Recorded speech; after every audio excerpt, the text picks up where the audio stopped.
Hi, this is Dan here. I hope you're doing really well. Now, I've been posting very consistently on YouTube for about 3 years now. I didn't really even realise you could put up posts, so I asked a question the other day, what do you want to see in future lessons? And I've got a bunch of questions which I'm going to answer now. First up, we have Alexander, who says that he knows all the modes, arpeggios, harmonisation of the scales and how to play and practice them in different finger positions, but he's having some difficulties with the integration of those things in his playing. Then he says, could be that decades of playing by ear and feel are not that easy to overcome. First thing to say is don't overcome that. Playing by ear and playing by feel is great, and a lot of players do that. I think some people are a bit scared of music theory and what it might do to their playing. It's not going to take away any soul or feel or anything. It's just going to add to it. I would say two things here. So harmonisation of a scale. So like that's...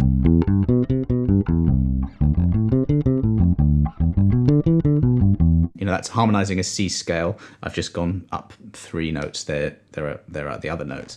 The first thing to do is, instead of playing it like an exercise and working on the fingerings, is to immediately make music with any theoretical concept you have. So there you've got C major 7, D minor 7, E minor 7. Let's make some music from it. So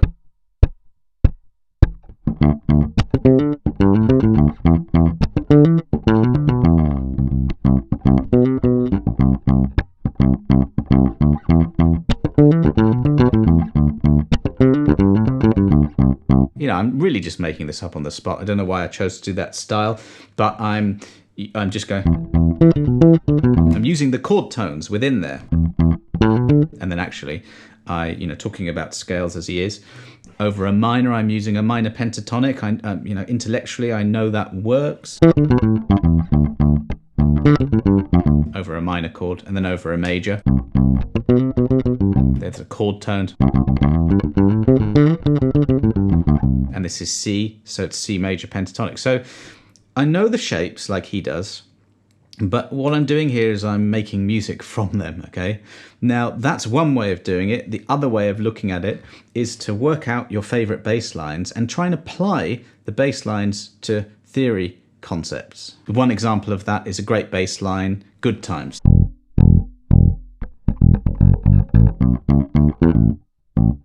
You realise after a while that's a Dorian mode. Then you realise the Dorian mode sounds really great for funk.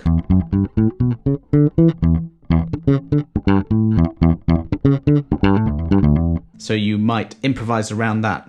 And I think that's a good way to do it. Make music from the theory that you're learning and then listen to music and apply it to theory ideas. Now, Semyon asks a question. I think that's how you pronounce it. I'm going to butcher pronunciation, so sorry about that. He asks a specific question about the Axe FX modeling unit. Now, I don't have this. It's actually one I want for my studio. There's an empty rack space here. I want to fill it up with that, actually. So I can't answer anything specific about that. But in general, and this is just a personal preference, when using effects, I like to try and keep things simple. And if you're playing live, one of the big things that other musicians want is the low end on the bass. And if you're in the studio, it's the same thing. One cool thing I love doing is parallel effects.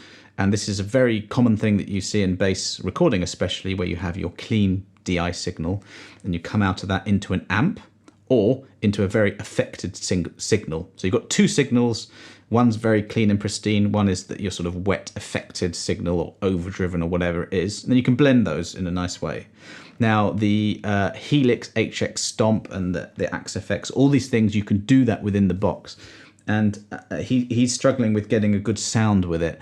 And my suggestion would be to strip things back and simplify, but to set it up in parallel if you can, so that you retain the low end. A different Alexander asks, approach on using different registers on the instrument. I sometimes see players jump from lower notes to higher registers, even on the same strings, and even if they could play the same notes higher up on the neck towards the headstock. Firstly, I and most musicians say this is higher up. It's pitch, right? So that's higher, that's lower. But is it the sound that makes the difference? Is it the similarity of patterns in different areas of the neck? Well, I don't really think about different registers of the bass in any other way than I just go where I sort of want to go. So if I've got something in G minor, that's G minor. that's higher up the neck, and if I want notes that are higher up, you sort of have to go there. But he is right when you say like an E on the 2nd fret of the D. It does sound different. A bit more body on the E on the 7th fret of the A string. So many players will play something that you could play down there here, okay?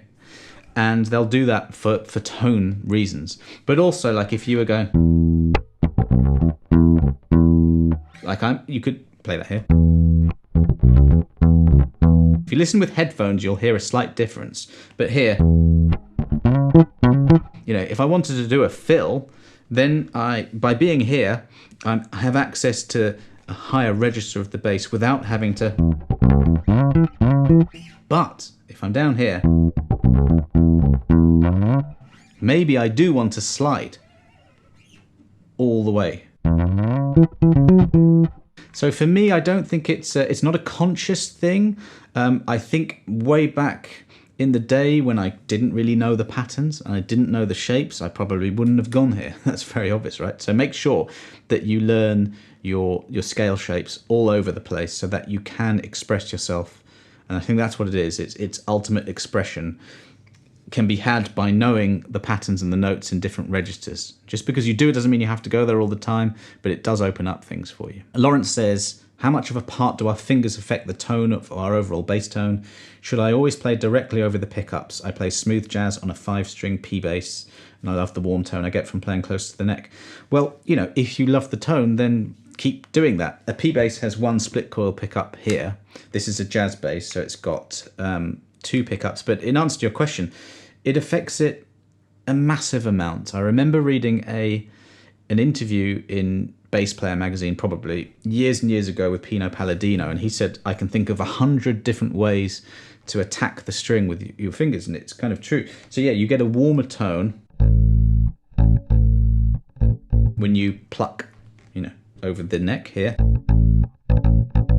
You get a tighter percussive sound, especially if you solo the pickup, which you can't do on a P bass, but if you did play on a P bass here, it would sound a bit different. You can angle your fingers so you get a bit more. I've just cut my nails, I tend to, but you can angle it, get a bit more of a finger thing. Brian Bella does this back and forth thing. You can slap. The fingers affect it in a huge way. Geddy Lee does this sort of attack from a bit higher than you normally would. Usually I would recommend, finger style, alternate picking. Not much movement, but Geddy, he wants a bit more of a slap of the string against the frets, so he's going from a bit higher. So there are 100, as Pino says, plus things that you can do in terms of hand placement, how you strike the string, the angle of your fingers, all kinds of things. You can even go in different sections of a song, palm muting.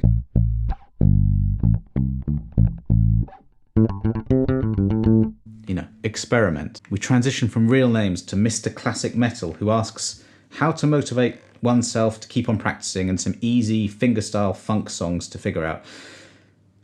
That's a deep question in a way, because to motivate yourself, you need to love it. Okay, so I think that's listening to music with bass lines that you love, or music that you love. The bass lines don't have to be great. The music has to be great. Okay, so you need to do that, but you shouldn't be listening or trying to work out bass lines that are way, way, way above the level you're at now. You always need to strive to get better. But he does ask some easy fingerstyle funk songs to figure out, which is crucial. I think that you need small wins as a bass player, especially when you're sort of beginner, intermediate. You need momentum. And if you're striving for things that are a bit too far away, that's going to lead to frustration. So how to motivate yourself to keep on practicing? Listen, learn different styles of music. And then I've got a blog post of lots and lots of different types of music to listen to. I'll put a link below, but there are 10 funk lines, including...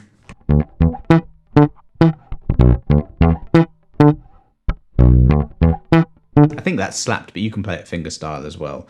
So I would recommend listening to those songs and trying to figure them out, and make sure that you're not, if you're a beginner, that you're not learning anything that's too difficult. No Donnelly to start with. Have that as a sort of long-term goal. Do everything you need to get to that point, but just little incremental wins by listening to easier stuff is the way to go. Dan Wright says, I would love to be able to play like Flea, wouldn't we all?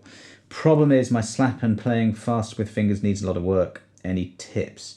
Well, you know, to play like Flea, I just did a Joe Dart video and it's very similar. You need everything together. You know, your timing, technique, touch. These things are going to make you sound a bit more like Flea. So it sounds to me like you need a bit of technique practice. So my slap playing fast with fingers needs a lot of work. So, well, the great thing is that you've identified that it needs work and now you need to work on it. So I would get a few Chili Peppers bass lines that you're targeting and that you want to play.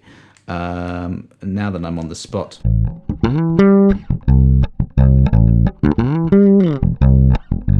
You know, something like Give It Away, it's not very fast, but you've got some slides and it's all, technique is all about control.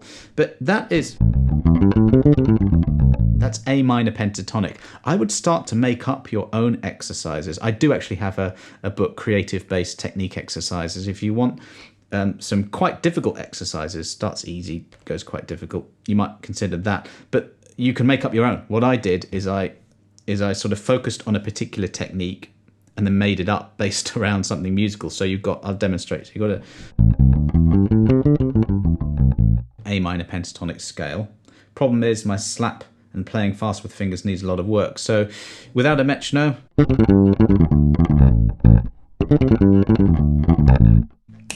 digga-da-dun, those are 16th note triplets. So I'm going from the highest note and just sequencing the scale. Then you bring in a metronome at the tempo that you can play at, whatever that is, okay, no higher. And then you just ramp it up, provided that you've got the mechanics down. So you explore, slow down. You know, if it's not going well, you slow down even further. Just work out what you're doing. You might need to make your fingers go closer to the fretboard, not all over the place. Get your timing, your coordination down, get the metronome or a drum beat, and then go that way. Very good for slap as well, the minor pentatonic scale.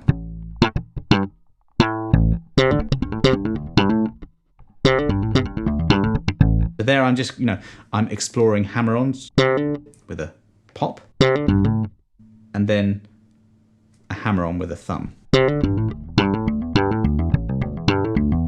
I'm just using that scale in that position and just sequencing a pattern. I'm not worried if it sounds very musical or not, just I'm holding the string so there's no extraneous noise going on. And I'm improvising here. I'm making stuff up, but making stuff up that's going to focus on a technical issue that I need. Okay, so I do that a lot. Making up exercises that sound like music. And then you can go to the music and your technique will be better. Takes a bit of time, consistency, but you can do it. Stephen says, approach notes to chord progressions 2-5-1 in the key of E flat minor. That's very specific. So E flat minor.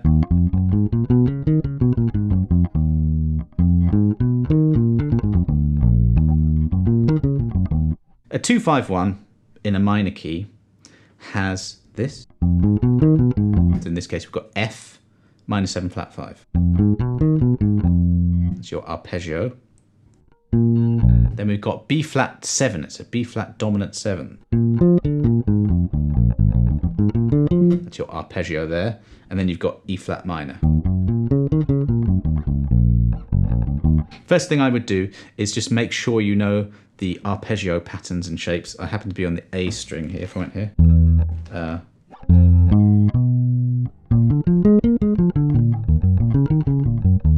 That's just the chord tones, okay? And then he's talking about approach notes. Well, you can approach any chord you're going to from a half step above or below, and it just sounds jazz. Now, sometimes the note a half step above or below is within your chord tone or scale, and that's very cool. Like in this case, it is. Look, there's the flat 5. Is half a step away from the 5 chord, but if I go the other direction, That's a wrong note, but it's not. It's so right.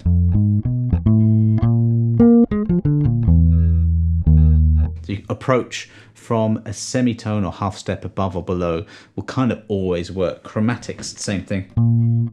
So there's scale tones. So I'm doing scale tones there.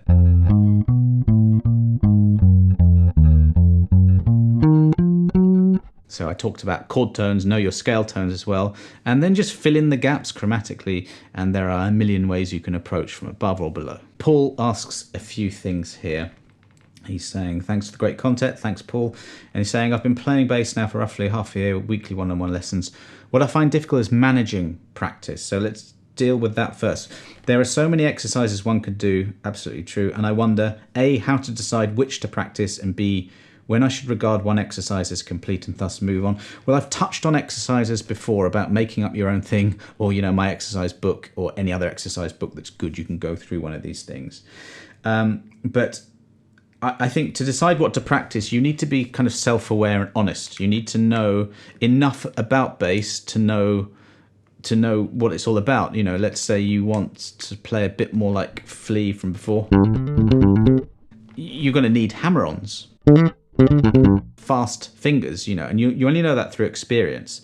So once you know that you're not good in an area, that's what you have to focus on. You can make up your own exercises, as I mentioned, but that's how you decide what to practice. What kind of music do you want to play?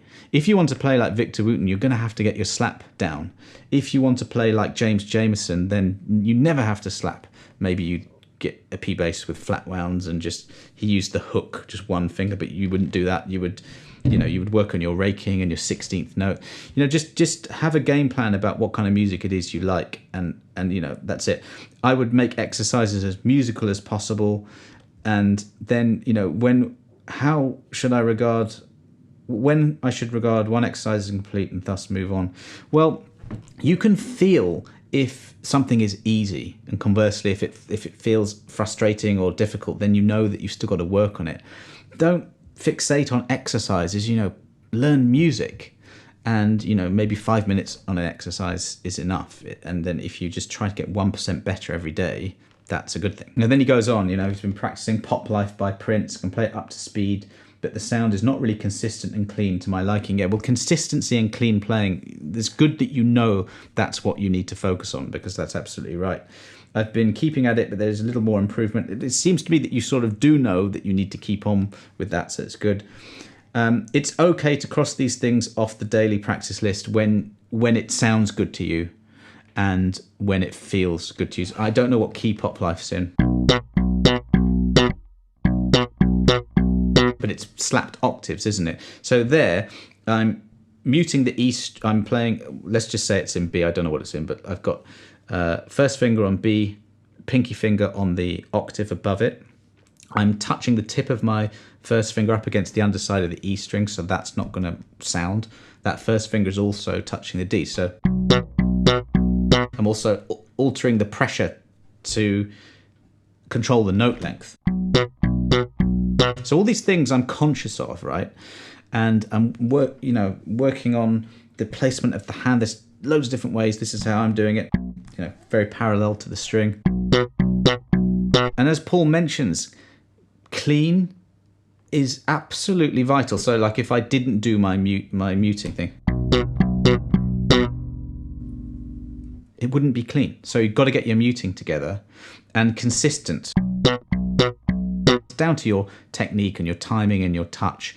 And the thing is, it's a circular argument, because the more you do practice these exercises, or just you could go around that, the better you get. So just try to be honest about, record yourself playing. And if you're hearing any fluctuations in timing and volume and things like that, then at least that's what you can consciously work on that. I like to use a practice journal and just work out what my deficiencies are and where I need to get better on. Just be aware of these things and just focus on those things that you need. It actually sounds from what you wrote that you do actually have a good idea of where you need to go with it. So good luck with that. Barney Lennon asks, express yourself. Charles Wright, NWA sample.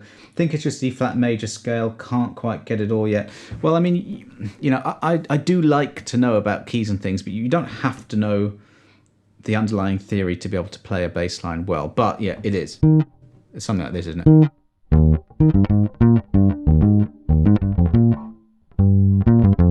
Something like that. Anyway, if you learn scales well, which you should, you can then hear and see the pattern within a bass line you're playing. Kind of fill in the gap, and yeah, it's E flat. Now, this bass line, you know, became a sample, and it's just the same thing.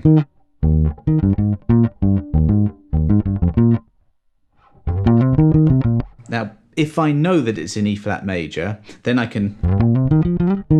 This probably isn't at all relevant. If you were playing this live, you wouldn't do this, but you can adjust this principle to other bass lines. I know it's E flat major, so here am I.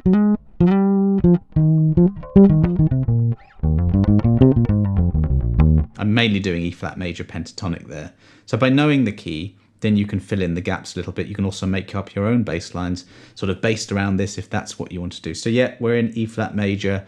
You're right. I'm Born Here says, I would like to know how to choose the proper mode or scale to play during a solo. Trying to not be so anxious at go time. Yeah, I know what you mean there. Now, I don't know what music you're playing, and I don't know if you're very familiar with the tunes you're playing, because if it's jazz, that's kind of one thing, but if you're like on a funk jam, for example, and you know the guitarist is doing sort of E minor static chord with the keyboard player, this is very, very common. Experience sort of tells you that that sort of funk thing is Dorian. It's always Dorian. You listen to a lot of Joe Dart's playing. You listen to, you know, all kinds of funk music. You'll hear that Dorian mode at play. So you would know your Dorian mode. You would know the sound of it. Experience would tell you that, you know, listen as much as you can. You'll know that that's used a lot in funk. So if you've got a funk bass solo coming up and you're in E, then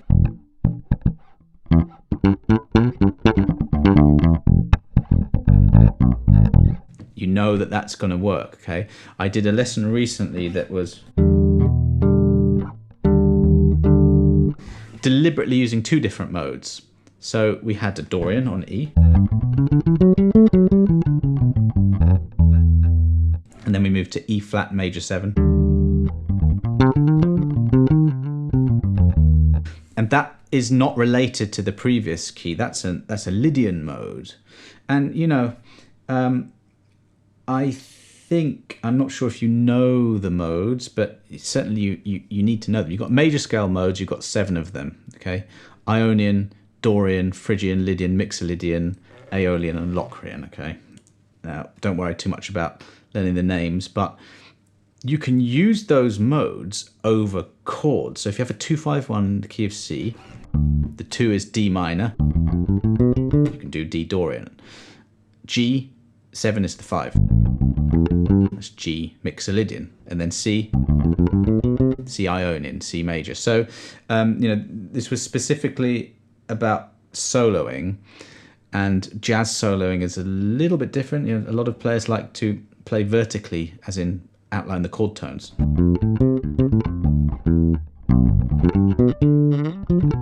And these are just chord tones, then C major. And you wouldn't really be thinking modally there. I think you're referring to, you know, if you have a static chord. So the Dorian mode is used loads. The Lydian mode is used over sort of isolated major chords. Otherwise, you know, if you've got something like that, minor, major, major, and that, you know it's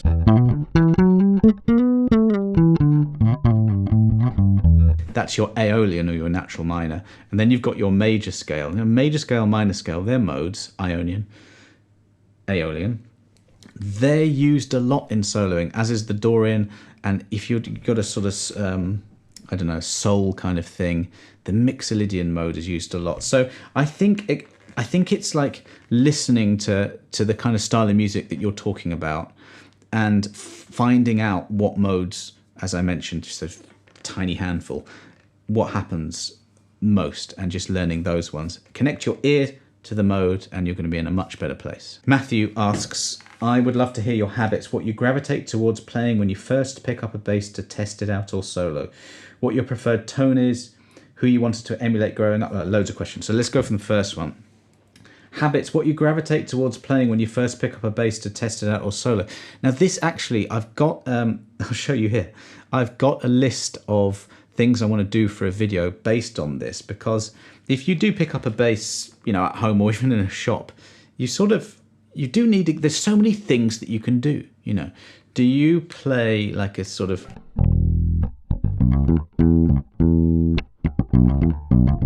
a soul Motown thing, or you might a slap thing? There's so many different things you can do. A droney thing. And I'm actually going to do a full video on this, so maybe I'll answer this a bit more in there. But what your preferred tone is, I don't have one. I have my Ibanez 1982 Roadster that I use a lot for YouTube lessons, just because it's a 4-string. This is a 1975 Jazz. I've got like a 5-string Zoot Funkmeister here. I've got a Precision. My preferred tone is the one that I need for the job at hand. You know, I'm a jobbing musician, although pandemic and moving to a different part of the world, I haven't done any gigs in nearly 2 years. But I do loads and loads of recording, and the tone is you know, what you need to create. I love a P bass for recording because it just sits very well. Just out of shot here is my Music Man Stingray 5, which I love the tone on that. It doesn't sound very Stingray-ish, actually, that one, but just something with a good solid low end that fits in a mix well. Who you wanted to emulate growing up? My first bass obsession was Jaco Pastorius. I started playing bass when I was 11, and I had all these influences coming at me through music teachers, like a lot of jazz fusion, a lot of rock and metal. But yeah, when I first heard Jaco at the age of, I think it was 12 or 13, I think it was 13, and it was a remark you made when he's this little sweeping line on his fretless, and that was it. I was a Jaco obsessive for 1 year, and I suppose I didn't really want to emulate his playing, to be honest, because I was doing a lot of different styles of music back then. I was almost like a jobbing musician at the age of 11 or 12, because at school I was in loads of bands and I was absorbing lots of different things. So I don't know, but the session players really, like Tony Levin, Marcus Miller, you know, people like, and the British session people, these are the people I wanted to emulate, I guess. If you could record a solo record, what kind of music would it be? I'm a dyed-in-the-wool sideman. You know, that's what I do as a living, and I prefer to play for other people. I don't really like being up front playing solos. If I could record a solo record, it would be something like some sort of orchestral thing, which I can't do. So, it would be something like film music, I think. And this is, never say never, but I've never wanted to, you know, just look at the stuff that's out there already. I don't feel like I could contribute anything decent to a solo bass record. If I did, it would be something like a bit more like David Gilmour, something fewer notes rather than lots more notes. Jamie McDonald. Hi, Jamie. Hey, Dan. Yes, maybe some tips and advice when jamming with the drummer. I mean, I think if you're jamming with just you and a drummer, and you know, just in a rehearsal studio or something like that, I don't know really, like what's your objective? Are you working towards a gig? Do you have a bunch of songs to learn? In which case, you know, are there some particular feels that you guys need to work on? Well, do that. Do you just want to get better musically? If you do, then learn some Latin, you know, learn some jazz, learn some things that are outside of possibly your comfort zone. You know, are you jamming with one drummer or lots of different drummers? The best thing to do is to jam with a drummer who's better than you, okay? And you have to fit in around their style. As a bass player, latching onto the kick drum is often a way to go, okay? Now, look, if you're playing with a drummer who's not so great, I would try and avoid that as much as you can. I know it's difficult, but sometimes you have to lead them with your timing. But I'm sort of hoping that you're jamming with a good drummer, and if you're not, try and find one. You can learn so much through doing that. Also, maybe an analysis breakdown of some Led Zepp bass lines. Absolutely, I will do. I get requests for bass lines all the time. Some of them are a bit too niche. Others are on a big list, and Yeah, Led Zepp bass lines are there. Now I've got to learn them first, and I've got lots of things to do. So first I've got to not be so lazy. But yeah, there will definitely be some coming up. Slap Bass says how to nail a melodic bass solo. I'll refer you to a couple of videos I've done on that. But he said, I've been playing regularly bass for a few years, quite a few bands. Feel quite confident technically while jamming, no problem. And it's just, I feel like I'm missing is to create a melody because being a bass player. Yeah, I totally get that. And I think listen to players that you like. I mean, I love guitarist Pat Metheny, especially David Gilmour. I love melodic guitar solos. So listen to instruments that aren't the bass and work out licks. There's a really cool guitar solo from Hello by Lionel Richie. It goes something like, don't know if you know that one. Transcribe stuff like that. And you'll, in that one, natural minor scale, easy. The notes are lyrical, they're legato, they're long, kind of sequencing scales. If you want to analyze it that way, which whoever played guitar on that isn't, he's just playing. But he's not following chord movement as you are on the bass. Follow the melody a bit more. And the other thing is, if you're playing like a jazz tune, you know, learn the melody and play the melody over an entire head of a jazz tune, and then you can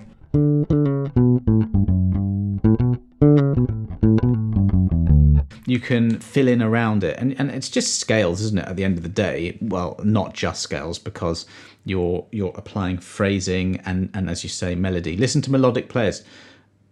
You can't do much better than listen to Pino. Now, he doesn't do solos, but lots of his lines are like solos. Jacko on Hejira. You know, listen to some of these things and transcribe them. Sonny Loves Jazz says something on transcription could be interesting. I probably will do a video on that. But you can transcribe by writing music out, but I'm not sure if you mean that, but transcribing could be the #1 thing to practice actually on bass. Just learning the bass line. Exactly. All the intricacies, the feel, head of the beat, behind the beat, listen out for these things, the tone, just get it all down. If you learn as many different bass lines as you can, you're learning directly from that bass player, and it's one of the #1 disciplines. It's going to help your ear, your technique, everything. I think a lot of people avoid it because it is a lot of ear work, but try to get into it. Boy Mesa, I hope I pronounced that right, emails me pretty much weekly asking for HX Stomp tutorials. Now, I don't own one. I do want to get one. I think they're great. But really, Ian Martin Allinson over at Instagram, he's the man with that. He's brilliant. He does a lot of kind of behind the scenes on that. So I'd follow him on Instagram, especially on stuff like compression and synth bass tones. But there's so much you can do with that. Now, I'm not a huge effects user, to be honest with you. I'm not a massive gear person. You know, this isn't really a gear channel, although some of my most popular videos are gear related for obvious reasons. People love gear. So I will try and get one, and you know, I'm not sure I'd be the best to tell you about that stuff really, but what I'm into with effects is to try and get, you know, the sort of most common bass tones that people want really, whilst retaining low end. And I like to keep to really simple principles. So you'll probably be bored at my H6 Stomp videos, but we'll see if I get one. A couple more questions. Ray Smith asks a really interesting question. He got a Boss recorder and he's playing with that. It's got effects on it. Are there any advantages or disadvantages using the onboard compressor when learning to play? Do I need to get a certain consistency first, and does it just mask bad technique? That's a really great question. A lot of people swear by compression and never play without it. I hardly ever play with it, just through growing up not using one really. But yeah, because it evens out the tone, I think practice without one so that you can control the level of your volume and your consistency without any effects. That's what I would sort of recommend that you do. And then use compression to, you know, if you're slapping, it will even out the differences between the lowest, you know, the lower volumes and the high volumes. Definitely don't rely on any effect to sort of master technique. I think technique for me is about control, and you need to have full control. If there's something you want to be able to do, you should be able to do it with your bass, your volume, and your hands. But effects are tools that can really change the sound. But compression is a good one, and it's used a lot in recording, and it really does work wonders with sound. Tony Levin uses one all the time. He'll often use one to sustain a note a bit more, and for tone reasons. Certainly not to mask any bad technique, because he's amazing. But I would recommend practice without the effects first and then use them as a tool. Meeb asks, anything about speeding up my playing, more specifically my fretting hand? Well, I mean, if you do like legato technique, which is hammer-ons and pull-offs, there I'm just going one pluck, and it is the fretting hand that's doing a lot of work. But generally, if I did alternate plucking, both hands work together, really. And I talked about this before about exercises, and also I'll put another link below to a video I did on technique and speed specifically. Generally, it's counterintuitive, but to play fast, you have to play slow. So, I mean, I don't know, that's really unmusical, but let's stick with what I'm doing. I'm just doing an E natural minor scale on the way up. Sounds terrible, but I'm slowing it down. Thumb behind the neck, bass angled properly so that my wrist is straight. Keeping the fingers as close to the fretboard as possible using my pinky finger. Alternating here. You know, there's not really any of this without this. And I'm just going slow and then speeding things up, just making sure the mechanics are absolutely, you know, tip-top shape. You've got to just make sure that's the case and then build up speed from there. Start slow, ramp it up. Final question from Paul Trainer. Hi, Paul. Some lessons for playing in a three-piece band. Well, no, just listen to three-piece bands. They're the best in existence. Got to be Police, hasn't it? Every time I've played live in sort of three-piece situations, I can think of one situation where drummer, bass, guitarist, who's also singing, and that guitarist absolutely needed me to fill in the space. Okay, so when you're playing in a three-piece band, it's often the case that the bass you can really overplay. Okay, so you're the bridge between the rhythm, the melody, and the harmony, and you have to lean a bit more sometimes, not all the time, on harmony. So like if you're, I don't know, if you're doing B minor, A to G, and you could ordinarily get away with roots. There, I'm filling in the gaps, like that's A minor. I'm playing a lot more there. There's a 10th, major 10th there as well. So I remember the specific instructions there were, you know, back me up a bit, because if I'm playing a solo, then there's nothing going on there. So chords and, you know, more arpeggio kind of playing. But that's just my specific situation that I remembered off the top of my head. But lessons for playing in a three-piece band, I mean, same as ever, you've got to provide the low end, you've got impeccable timing and tone, but probably more scope for filling out the harmony. So after 3 years of posting videos consistently, that was the first time I asked you guys some questions and you got back, and that was great. And I've enjoyed answering these questions, but do let me know, was that boring? Did you enjoy that? Would you like a few more videos like that? I think it's cool because I can answer a lot of questions quickly and, you know, probably talk a lot about the same sort of things that are the core principles you need as a bass player. So I'd love to do more of these. Let me know if you do too. Leave a comment below if you do, and I'll just start a little list and get some questions together. But thanks very much for watching. Please do subscribe to the channel because I'm really trying to grow it, and that really helps. And I'll hopefully see you on the next video.